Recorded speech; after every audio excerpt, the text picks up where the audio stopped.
Dear student, हम weighing of animals के बारे में आज स्टडी करेंगे। हमारे फार्म पर जो पशु की अनेक मैनेजमेंट एक्टिविटी होती है उसमें उन एनिमल्स का वेइंग करना आवश्यक है। जैसे कि पशुओं को जो आहार दिया जाता है, केटल फीड दिया जाता है, न्यूट्रिशन दिया जाता है, वो उसके बॉडी के वेट के हिसाब से राशन का कैलकुलेशन किया जाता है। सेकंड है जो बॉडी का डेवलपमेंट है उसका डिटर्मिनेशन, उसका निर्धारण करने के लिए पशु का वज़न ज्ञात करना आवश्यक है। तीसरा है यदि पशु कोई बीमार है तो उसमें खुराक की मात्रा का निर्धारण करने के लिए उसका वज़न ज्ञात करना आवश्यक है। नेक्स्ट है जो मीट प्रोडक्टिव एनिमल्स हैं उनको निश्चित भार पर ही बेचा जाता है। नेक्स्ट है जो ब्रीडेबल एनिमल्स हैं उनको निश्चित भार पर ही ब्रीड किया जाता है, मेटिंग किया जाता है। जो प्रजनन योग्य पशु हैं उनको निश्चित भार पर ही उनको जनन कराया जाता है या निषेचन कराया जाता है। नेक्स्ट है जो ब्रीड के गुणों का अध्ययन करने के लिए भी पशु का वज़न ज्ञात करना आवश्यक है। पशु को, बड़े पशुओं का वज़न करने के लिए जो कांटे की आवश्यकता होती है जिसकी क्षमता लगभग 1000 किलो हो, या छोटे पशुओं के लिए 300 किलो क्षमता वाले कांटे की आवश्यकता होती है। तो बहुत छोटे पशु हैं उनको स्प्रिंग पे लटकाकर भी तोला जा सकता है। जहाँ फार्म पर कांटे उपलब्ध नहीं है वहाँ पर पशुओं का भार जो फार्मूले तैयार किया गया, फार्मूले विधि द्वारा ज्ञात किया जाता है। इसमें क्या किया जाता है कि फार्मूले विधि द्वारा पशु का भार ज्ञात करने के लिए सबसे पहले पशु की लंबाई और उसके पेट के चारों तरफ का घेरा, ये उसके शारीरिक माप पर निर्भर करता है। और वैज्ञानिकों ने इनकी लंबाई, चौड़ाई तथा वास्तविक भार के आधार पर कुछ फार्मूले विकसित किए गए हैं। और इस विधि में विभिन्न मापों जैसे लंबाई, परिधि का उपयोग करते हुए सूत्र की सहायता से पशु का वज़न ज्ञात किया जाता है। इस विधि में शरीर का वज़न ज्ञात करने के लिए पहले मेजरमेंट के लिए इन निम्न चीज़ों का ज्ञात करना आवश्यक है। जैसे लंबाई, लेंथ।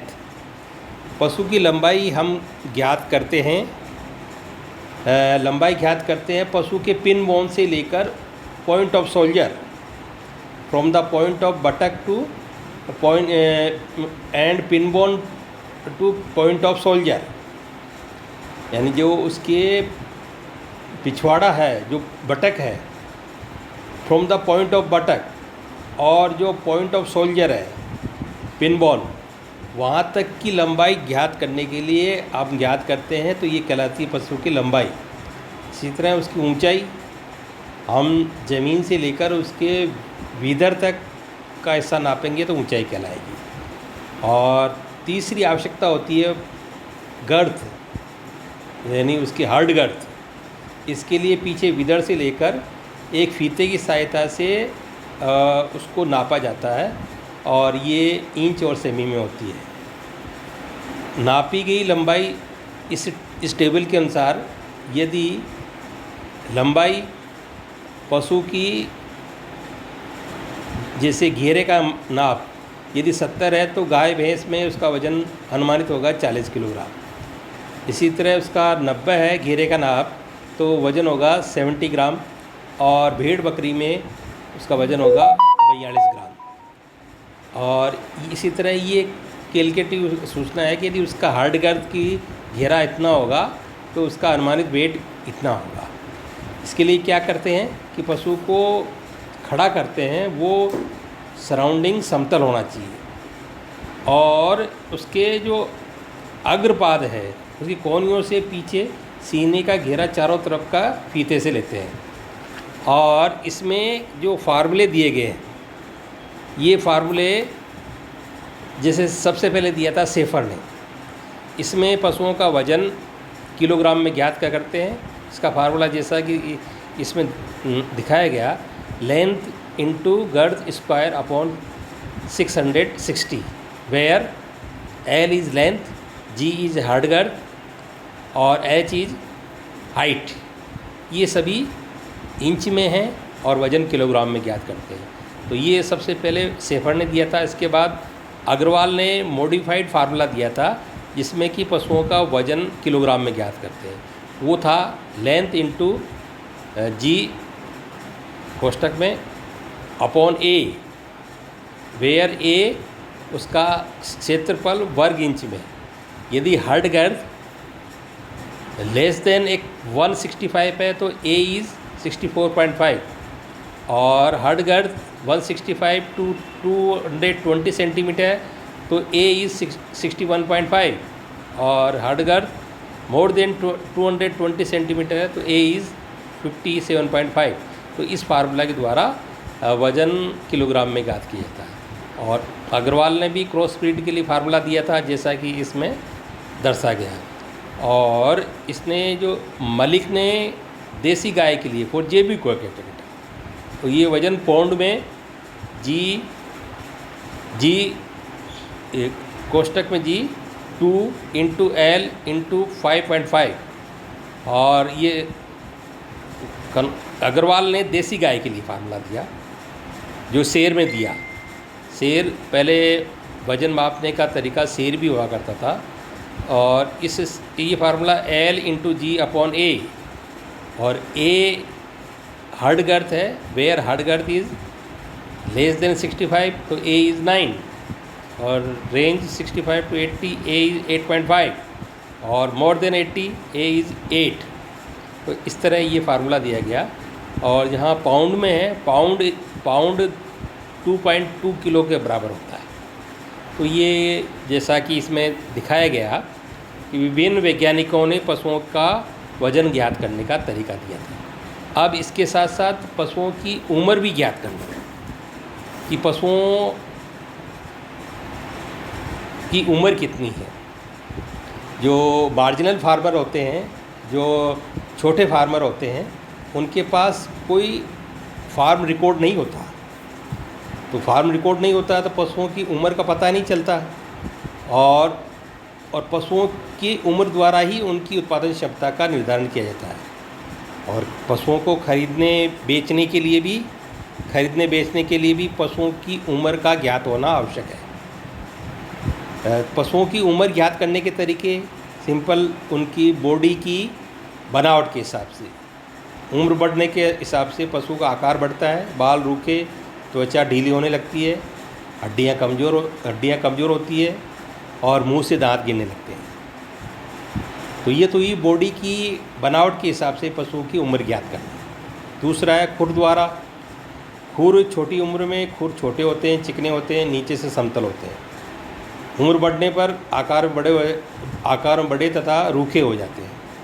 तीसरा है जो कि गोवंश में, केटल्स में सींग के छल्ले द्वारा, गाय भैंस में सींग के छल्ले जैसे जैसे उम्र बढ़ती जाती है सींग का आकार बढ़ता है। पहली रिंग 3 साल में बनती है, उसके पश्चात प्रति वर्ष एक रिंग बनती जाती है। तो इसका जो फार्मूला है उम्र वर्ष में equal to n+2 where n is number of rings. जितनी रिंग हो उसमें 2 जोड़ देते हैं तो उसकी एज निकल जाती है। और इसी तरह दांत द्वारा भी उम्र पशुओं की ज्ञात करते हैं। और इसमें पशुओं की जो दांत है वो उसको घिसावट और आकार को देखकर उम्र का अनुमान लगाया जाता है। सबसे पहले पशु के टेम्पररी टीथ आते हैं जिसे हम दूध के दांत बोलते हैं। ये जन्म के समय उपस्थित होते हैं और कुछ समय पश्चात ही गिर जाते हैं और इनके पश्चात जो दांत आते हैं वो कहलाते हैं परमानेंट टीथ। तो दांत 2 तरह के होते हैं, टेम्पररी और परमानेंट। और ये परमानेंट टीथ एक निश्चित उम्र पर निकलते हैं और अधिक समय तक मुख में रहते हैं और बुढ़ापा आने पर ये गिर जाते हैं। और ये दांत जैसे इनसीजर टीथ ये निचले जबड़े में होते हैं, 4 जोड़ी में होते हैं और ऊपरी जबड़े में गाय भैंस में दांत नहीं होते, उनके ऊपरी जबड़े में क्या होता है, डेंटल पैड। और ये दांत जो खाद्य सामग्री को काटने काम करता है। और ये इंसीजर भी 4 होते हैं। और इसके पश्चात कैनाइन टीथ। ये कैनाइन टीथ गाय भैंस में नहीं होते, ये मांसाहारी पशुओं में होते हैं। और इसके पश्चात प्री मोलर और मोलर, ये इन कैनाइन टीथ के पश्चात प्री मोलर तथा सबसे पीछे मोलर होते हैं। ये आहार को चबाने का काम करते हैं। तो सिंपल जो डेंटल फार्मूला है पशुओं की उम्र ज्ञात करने का, वो that is I/I, C/C, PM/PM, M/M, where I is incisor teeth, C is canine teeth, PM is premolar, M is molar teeth। तो ये होता है, जैसे गाय भैंस भेड़ बकरी का जो फार्मूला है for temporary teeth 2 कोष्टक D1 O/4 DC 0/0 DPM 3/3 कोष्टक बंद, दैट इज 20। तो ये अस्थायी दांत गाय भैंस भेड़ कर बकरी में निचले जबड़े में 4 का मतलब ये है दैट इज इंसीजर। और इसमें कैनाइन नहीं होते, 0/0, प्रीमोलर 3/3। तो टोटल ये हो गए 10। और ये है कानून, जैसे जबड़े में एक तरफ दूसरी तरफ होंगे तो ये हो जाएगा 2, तो दैट इज़ 20। इसी तरह टेम्परेरी टीथ उसका भी फार्मूला दिया गया। और टेम्परेरी टीथ में कैनाइन नहीं होते, प्रीमोलर 3/3, मोलर 3/3 और इंसीजर निचले जबड़े में 4 होते हैं। तो ये स्थायी दांत गाय भैंस भेड़ बकरी में 32, टेम्परेरी 20। और ये क्या होता है कि बछड़ा जब पैदा होता है तो 2 या 2 से अधिक उसके दूध वाले दांत भी होते हैं। 5-6 महीने में उसके 8 जो अस्थायी दांत है वो निकल आते हैं। और 1 वर्ष पूर्ण होते ही सभी अस्थायी दांत घिसना शुरू होते हैं। और धीरे धीरे जैसे भेड़ इसमें गाय में 4.5 से 5 साल में गाय भैंस भेड़ बकरी में सारे दांत आ जाते हैं।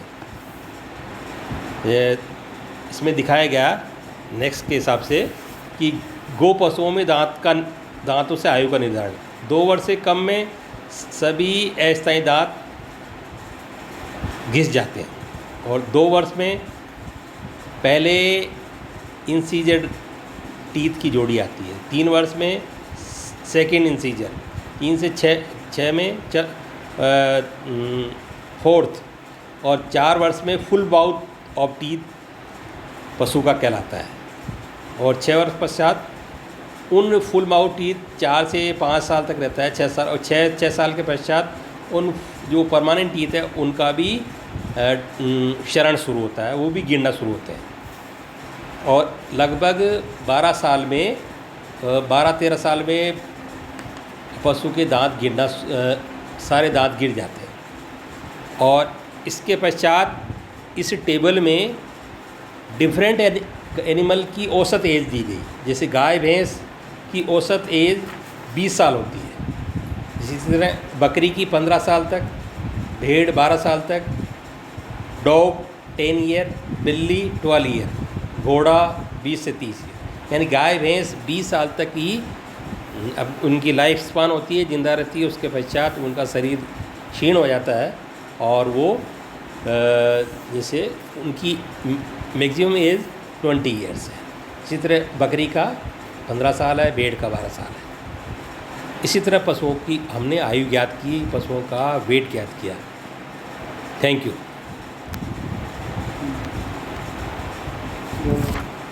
ये वाला